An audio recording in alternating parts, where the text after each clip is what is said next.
अभी आप दोनों इंटीमेट थे, क्लोज थे, कनेक्टेड थे, वनरेबल थे। आपको लगा यही वो मोमेंट है, फाइनली रियल क्लोजनेस का मोमेंट है। और फिर 2 मिनट के बाद वो बदल गया।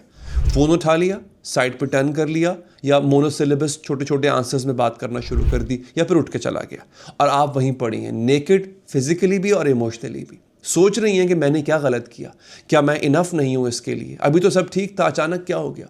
तो आज मैं आपको एग्जैक्टली बताऊंगा इंटीमेसी के बाद वो कोल्ड क्यों हो जाता है। और ये आपकी गलती नहीं है, ये भी आप सुन के हैरान होंगी, ये उसके अंदर का कुछ है जो इंटीमेसी से डरता है। और जब तक ये नहीं समझेंगी आप खुद को ब्लेम करती रहेंगी और हमेशा फंसी रहेंगी। तो चलिए ज़रा डीप जाते हैं।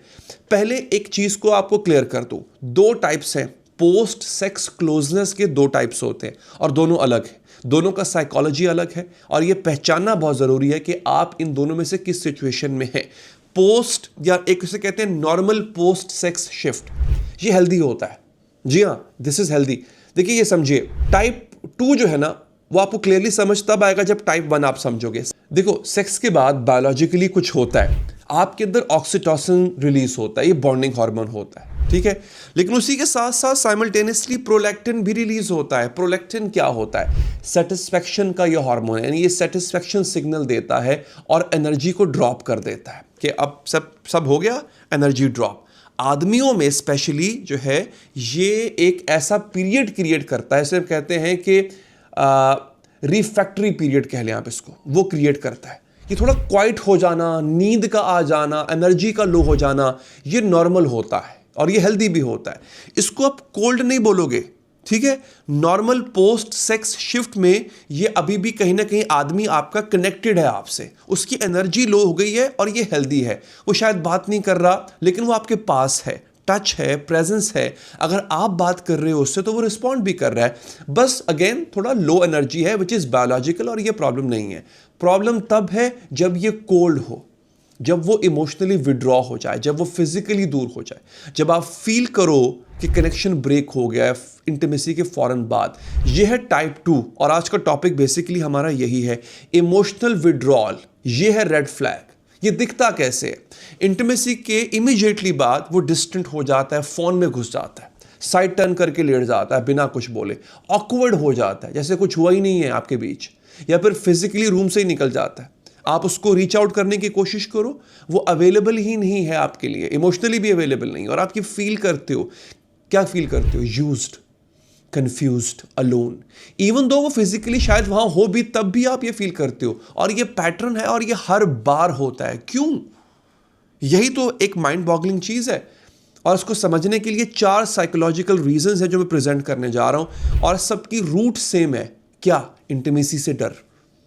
ये सोचने वाली बात है। अवॉइडेंट अटैचमेंट स्टाइल का नाम सुना होगा आपने, ये सबसे कॉमन रीजन होता है। साइकोलॉजी में अटैचमेंट थ्योरी कहती है कि बचपन में जो पैटर्न्स आपके बनते हैं वो अडल्ट रिलेशनशिप्स में रिपीट होते हैं। ये अलग डिबेट है कैसे पैटर्न बनता है, वीडियो बहुत लंबी हो जाएगी।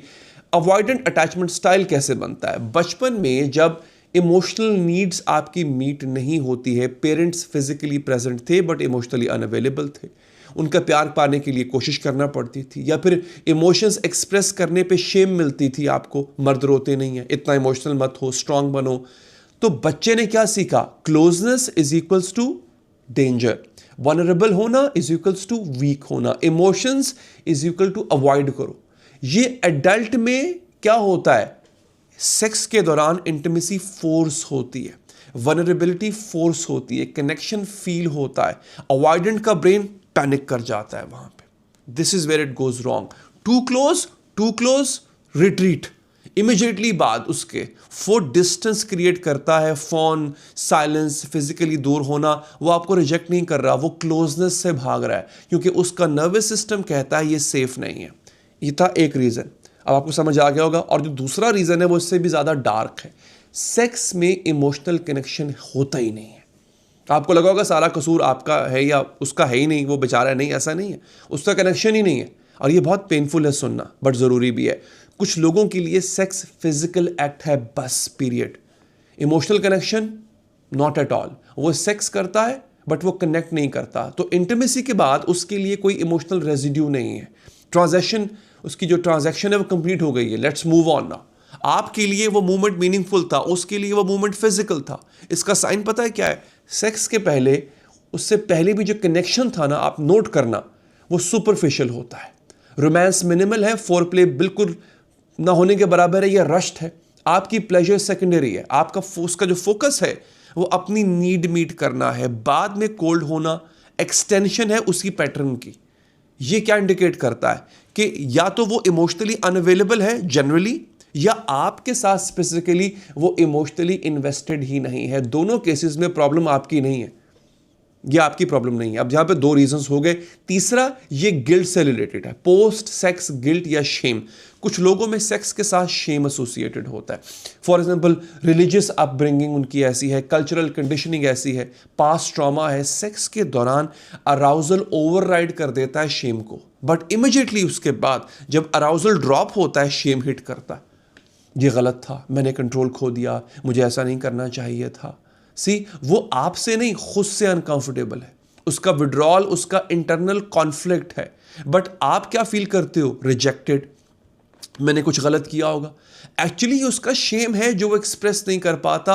और इसका साइन क्या होता है? सेक्स के बाद वो ऑकवर्ड होता है, आई कांटेक्ट अवॉइड करेगा आपसे। आपने नोट किया होगा, कभी कभी ऑलमोस्ट गुस्से में भी आ जाता है बिना किसी रीजंस के, या फिर वो ओवर कंपनसेट करता है, जल्दी जल्दी नॉर्मल होने की कोशिश करता है।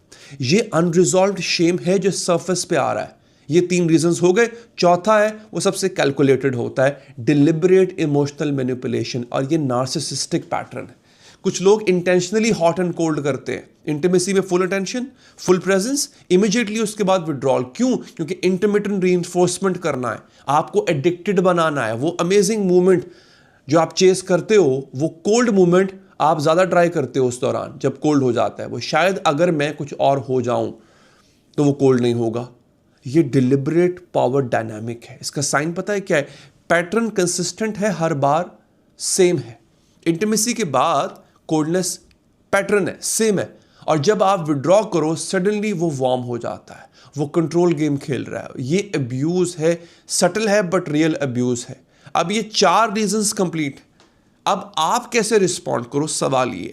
स्टेप नंबर 1, पैटर्न को आइडेंटिफाई करो। हर दफा कहता हूं, एक बार हुआ ऑब्जर्व करो, बार बार हो रहा है, ये पैटर्न है। पैटर्न को रिकग्नाइज कर लिया आपने, ये पहला स्टेप है। दूसरा स्टेप, अपने आप को ब्लेम करना बंद करो। ये आपकी बॉडी का प्रॉब्लम नहीं है, ना ही आपकी परफॉर्मेंस का प्रॉब्लम है, ये उसका पैटर्न है जो आप पे प्रोजेक्ट हो रहा है। नंबर 3, कम्युनिकेट करो। अगर सेफ है तो उसी वक्त कम्युनिकेट करो कि मैंने नोटिस किया है कि इंटीमेसी होने के बाद तुम डिस्टेंस हो जाते हो, मुझे डिस्कनेक्टेड फील होता है, ये हो क्या रहा है। हेल्दी पार्टनर डिस्कस करेगा, अवॉइडेंट अनकंफर्टेबल होगा और या फिर ट्राई करेगा तो बड़ी अजीब दिल से करेगा। नार्सिसिस्ट जो है वो डिफ्लेक्ट करेगा, ब्लेम करेगा, ये गैसलाइट करेगा। रिस्पॉन्स से भी आपको आंसर मिलेगा। नंबर 4, डिसाइड करो ये आपके लिए काम कर रहा है या नहीं कर रहा। अगर वो अवेयर है और वर्क कर रहा है तो पेशेंस, धीरज रखो।